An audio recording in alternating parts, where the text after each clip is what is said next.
안녕하세요. 저는 30대 후반의 평범한 주부입니다. 저는 어렸을 적 부모님께서 이혼하셔서 아주 어렸을 적에는 조부모님 밑에서 크다가 초등학생 되어서야 아빠가 절 데려가셨어요. 저는 늘 엄마가 그리웠고 가슴에 품고 살았습니다. 세상에서 제일 부러운 사람이 엄마가 있는 아이들이었어요. 아빠는 당시 재혼하실 여자가 있었는데 능력이 어찌나 좋으셨는지 애까지 딸렸으면서 처녀장가를 가셨습니다. 아빠는 당시 트럭으로 야채 장사를 하셨는데 그곳에서 물건 거래했던 단골 손님인 새엄마와 만나 인연이 되었다고 합니다.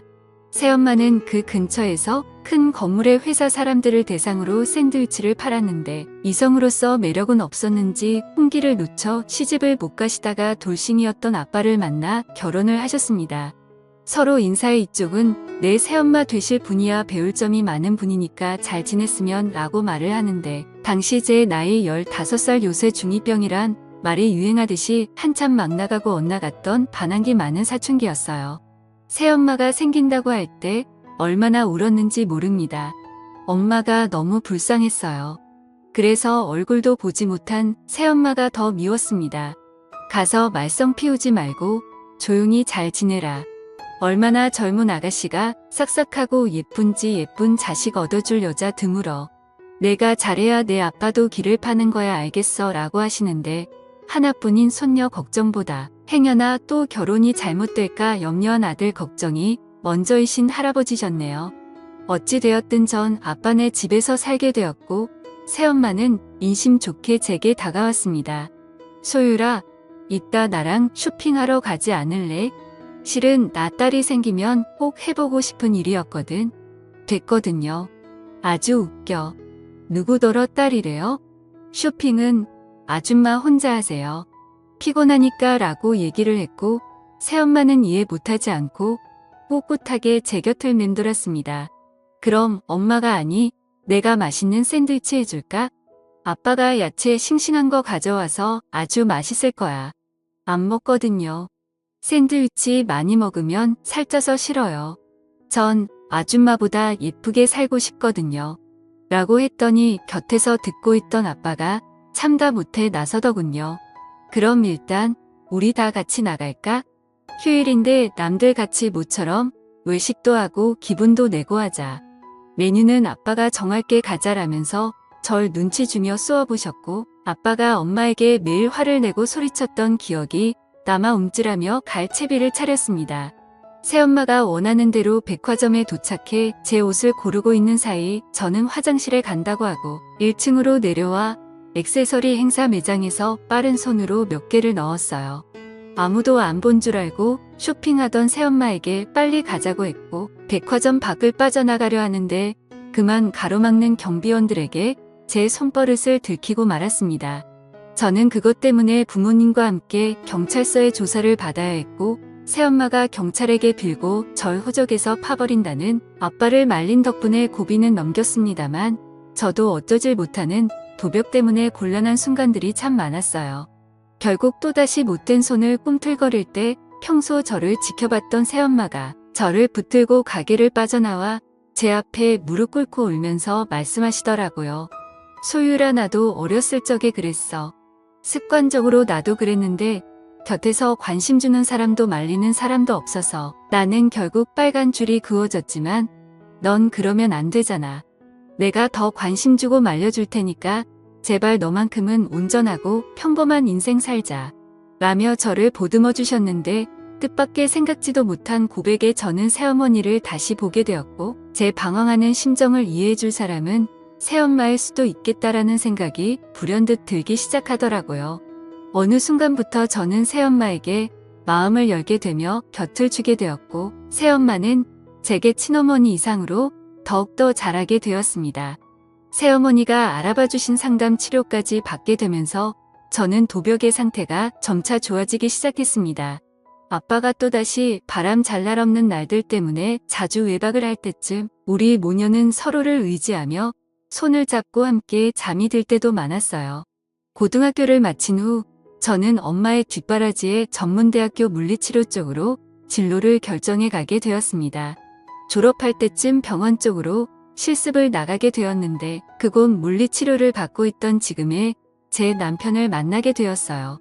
저보다 5살 정도 많은 남자였는데 운동하다가 다리 쪽을 접질렀다고 했던 그는 저를 눈여겨봤던 건지 제게 식사 제안을 먼저 했고 얘기를 해보니 남편도 저처럼 부모 없이 조부모님 밑에서 외롭게 컸더라고요.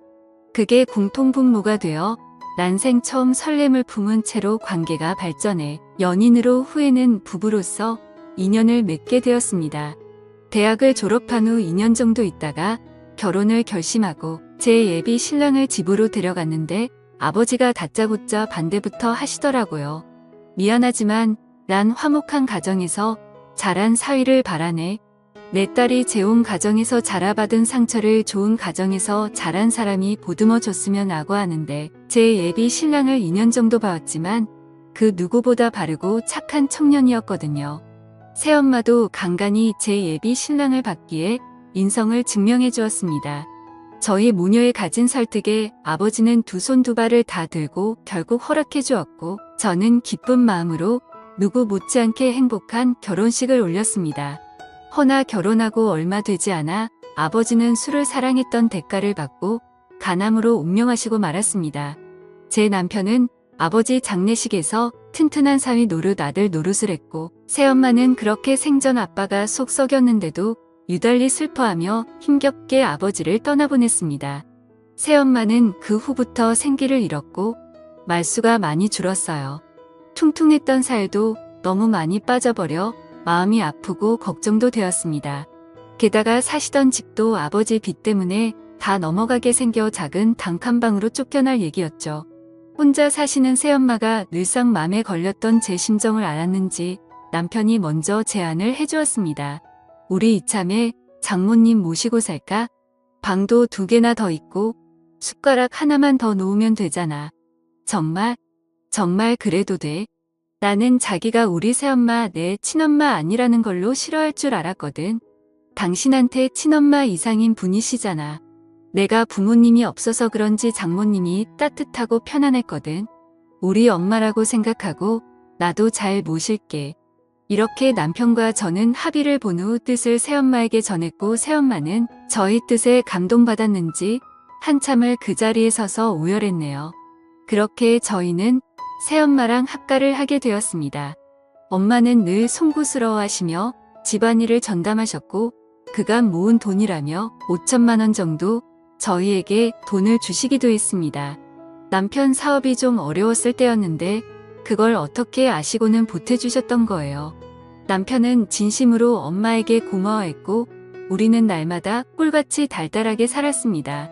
그러던 어느 날 예상치 못한 손님이 제 앞에 찾아오셨습니다. 그토록 그립고 보고 싶었던 눈을 감다라도 결코 잊을 수 없었던 그 사람네, 바로 절 낳아준 절 어렸을 적 버리고 갔던 저희 친엄마였어요. 친엄마는 어느 젊은 여자와 커다란 캐리어를 들고 왔는데 아무리 시간이 흐르다지만 알아보지 못할 정도로 변했고 굉장히 세련되어져서 나타났습니다. 가끔 위아래로 저를 한심하게 훑어보시더군요. 새엄마 밑에서 자라서 하도 눈칫밥을 먹어서 그런가 저렇게 볼품없게 삐쩍 말라갖고는 사위는 어디서 허우대만 멀쩡한 사람을 데려왔대. 그나저나 인사해라. 얘는 내 동생이야. 너보단 4살 정도 어리고 지금 명문 여대 다니고 있단다. 라면서 옆에 젊은 여자를 소개시켜줬는데 알고 보니 엄마가 재혼한 후 낳은 딸이더라고요. 그리 잘났다며 엄마가 칭찬했던 동생은 엄마 못지않게 명품을 휘감고 와서는 집을 이리저리 둘러보았습니다. 엄마는 새아빠와 이혼을 했다더군요. 그때까지만 해도 전 엄마가 그냥 단순히 아버지가 돌아가셨고 제 근황을 보기 위해 찾아온 줄 알았는데 이유는 분명 존재했습니다. 뭐라고? 그러니까 당신 친어머니 아니 장모님이랑 처제가 우리 집에서 앞으로 머물 거라고? 미안해. 엄마가 주식을 좀 크게 하셨다는데 투자했다가 모두 날리셨나 봐. 당장 갈 곳이 없다고 해서 일단 당분간만 같이 있기로 했어. 저희 엄마는 당당한 기세로 동생까지 데리고 오긴 했지만 사실상 집이 망해서 갈 곳이 없어 저를 거진 30년 만에 찾은 것이었죠. 이 때문에 저희 남편도 불편한 기색이 역력했고 역시나 제일 마음에 걸렸던 건 바로 저희 새엄마였습니다. 많이 곤란하셨을 텐데도 새엄마는 저희 엄마를 반갑게 맞이하시더군요. 언짢은 기색을 내색한 건 오히려 저희 친엄마 쪽이었어요. 원수 보듯 고깝게 말씀을 뱉으시더라고요. 참 우리 딸이랑 아무 관계도 없으면서 어떻게 이쁘딸에게 붙어서 살 생각을 하신 건지 얼굴도 참 두꺼우시네요. 뱃속에서 10달 동안 품고 모진 고통한 거 낳은 게 누군데 뻔뻔스럽긴. 엄마를 중간에 말렸지만 입은 쉽게 가라앉질 않았습니다. 눈치를 자주 보았고 엄마와 동생은 날이 갈수록 불만과 요구하는 게 많아졌어요. 아니 청소는 대체 누가 하는 거야? 내가 매번 보고 있는데 먼지가 잦을 날이 없어. 음식들은 뭐가 이렇게 싱거워? 아끼다 못해? 이젠 소금도 아끼시나? 얘 내 여동생 이번에 등록금 좀 내줘라. 내 여동생 팔자까지 너처럼 만들면 좋겠니? 언니 우리 이번 달 카드값 좀 갚아주세요. 좀 나와서 그런지 재촉을 하네요. 엄마가 오면서부터 저희 집에 아끼고 잘 살았던 생활 패턴이 완전히 무너져 버렸고 엄마와 여동생 뒷감 당하기에 힘이 붙였습니다. 엄마에게는 생난리를 쳤지만 그렇다고 갈 곳 없는 사람들을 차마 내쫓을 수는 없었지요. 어찌됐든 제 혈육들이니까요. 적어도 제 입으로 못할 것을 안 남편이 보다 못해 엄마와 동생한테 반도직입적으로 얘기를 하더라고요. 장모님 그리고 처제 저희가 형편이 어려워서 더 이상은 카드값이니 용돈을 못 드릴 것 같아요. 처제도 등록금 대줬으면 됐지 그 이상 언니한테 메꿔달라는 건 도리가 아니에요. 그러자 엄마가 상심지를 켜며 제 남편한테 달려들더군요. 도리? 너 이놈 방금 도리라고 했어? 배우지 못했으면 예의라도 있어야지 어른한테 본세하고는. 너 이때까지 이런 놈하고 어떻게 살았니? 내가 더 좋은 후처자리 알아볼 테니 당장 갈라서 라고 난리를 치니 곁에서 지켜보던 새엄마가 보다 못해 처음으로 목소리를 높이셨습니다. 그렇게 화난 모습은 살면서 생전 처음이었어요. 어른이면 어른답게 구세요. 우리 사위가 틀린 말 한 것도 아니고 어른 소리 했다고 갈라서라니요. 이건 아니죠, 소율 엄마. 오호라 사위 녀석이 뭘 믿고 깝죽대나 했더니만 당신이 시켰구만. 내가 어린 널 놓고 나오는 게 아닌데 이런 사람들이랑 엮여서 살게 하다니 내가 얼마나 힘들었겠니? 엄마가 이제부터라도 너 지킬 테니까 저것들 다 내쫓고 엄마랑 새로 시작하자. 그는 엄마가 막제게 아픈 곳 건드리며 얘기하는 바람에 속이 울컥거려 저는 그만하시라고 말하고 그 자리를 빠져나왔습니다. 사실은 아무한테도 얘기 못했지만 자라면서 엄마의 손이 많이 필요했고 엄마가 너무나 그리웠어요. 새엄마가 좋은 분이시고 그 역할을 해주려고 했지만 신적으로는 부족한 마음이 있었습니다. 제 친모에 대한 그리움이 늘 남아있어 엄마가 무리한 행동을 하고 있다 한들 거스르고 싶지 않았어요. 남편에게 제 뜻을 얘기해도 이해한다고는 했지만 이렇게 자주 부딪히는 날이면 무조건 새엄마 편만 들고 얘기하니 은근히 그것도 거슬리고 서운하대요. 말리는 새엄마까지 괜히 얄밉더군요. 결국 이런 식으로 늘상 식구들 모두가 복창이 터지는 날이니 이런 동거를 계속할 수는 없었어요. 저는 고민하다 남편을 따로 불러 세웠습니다. 여보 미안한데 저번에 엄마가 우리에게 준 돈 회사에 쓴 거 다시 돌려줄 순 없어? 지금 당장 이용 통하기가 쉽진 않지. 당신도 알다시피 사업에 급한 불끈을 했었고 나머지 좀 남긴 건 친장모님 처제 카드값이랑 등록금 하느라 다 나갔잖아. 왜 그러는데? 당신 설마 지금 분위기가 안 좋잖아. 자꾸 부딪혀서 맨날 가정에서 큰 소리가 오가니까 스트레스 받기도 하고 이럴 바엔 좀 떨어져 있는 것도 괜찮을 것 같아서. 그럼 친장모님하고 처제가 나가야지 왜 우리 장모님을 떨어져 있게 하는 건데? 30년 만에 날 보러 온 엄마와 동생을 어떻게 내보내 그럴 순 없어. 아무리 그래도 내 부모고 형제야. 다 내 핏줄들이라고. 난 절대 그렇게는 못해. 그럼 정말 어쩔 수 없네. 친장모님이랑 처제는 당신이 모시고 우리 장모님은 앞으로 내가 모실게. 나도 지금 친장모님하고는 매번 이렇게 살기 싫다. 저는 그게 무슨 말이냐고 엄마를 모시면 나하고는 어떻게 할 거냐고 했더니 미안하다며 엄마랑 여동생이 떠나면 그때 돌아오겠다고 저를 외면했습니다. 그리고 남편은 이튿날 정말로 짐을 싸서 새엄마와 같이 집을 나가버렸습니다. 엄마는 정작 새엄마와 남편이 집을 나가자 재빠르게 태세 전환을 하더라고요. 내가 좀 심한 것 같아서 아들처럼 삼고 잘해주려고 했는데 왜 또 마음 안 좋게 나간 거야. 미안하다. 엄마가 이제부터 너한테 못해준 뒷바라지 지금이라도 하며 제게 연애 때와는 달리 애원을 했고 저는 그 애원에 넘어가 일단 남편에게 연락해서 제발 돌아와 달라고 새어머니께는 달달이 용돈도 드리고 어떻게든지 살게끔 해드릴 테니까 아들 삼겠다던 우리 친엄마 마음 좋게 여기고 오라 했지만 전혀 먹히질 않았습니다. 결국 저는 엄마와 동생을 데리고 살게 되었고 자연스럽게 가장이 되었으며 매달 나오는 지나친 카드값도 모자라 더욱이 엄마가 이혼했다던 재혼한 남자까지 그러니까 새아버지까지 우리 집에 들어오게 된 것이었어요. 잠시만 살려던 그들 세 가족은 저희 집을 차지해서 자신의 것인 마냥 누렸고 저는 매일 들어와 집안일에 시달리며 돈줄 노릇을 해야만 했습니다.